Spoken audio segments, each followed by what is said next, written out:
ગૃહ રાજ્યમંત્રી હર્ષ સંઘવીએ મૂક બધિર શિશુ વિદ્યા મંદિરના બાળકો સાથે જન્મદિવસની ઉજવણી કરી।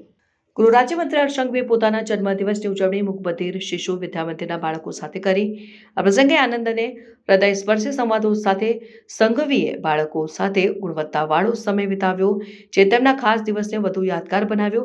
સંઘવી જે સમાજ સેવા માટે જાણીતા છે, તેમણે પોતાના જન્મદિવસની ઉજવણી અનોખી રીતે કરી અને તેમણે શાળાના બાળકો સાથે વિવિધ પ્રવૃત્તિઓને ભાગ લીધો અને બાળકો સાથે કેક વહેંચી તેમના તરફથી મળેલી શુભેચ્છાઓ માટે આભાર વ્યક્ત કર્યો। બાળકો પણ મંત્રીને પોતાના વચ્ચે જોઈને ખુશ થઈ ગયા અને પ્રદર્શન તથા હેન્ડમેડ કાર્ડ દ્વારા તેમની પ્રતિભા દર્શાવી। શાળાના સ્ટાફ અને બાળકોના પરિવારો દ્વારા સંઘવીના આ હાવભાવની પ્રશંસા કરવામાં આવી, જે તેમના સમુદાય સેવા અને સર્વસમાવેશિતા પ્રત્યેની પ્રતિબદ્ધતાને દર્શાવે છે। ઉજવણીએ માત્ર બાળકોના ચહેરા ઉપર સ્મિત લાવ્યું નહીં, પરંતુ નેતૃત્વમાં કરુણા અને સહાનુભૂતિના મહત્વને પણ મજબૂત બનાવ્યું છે।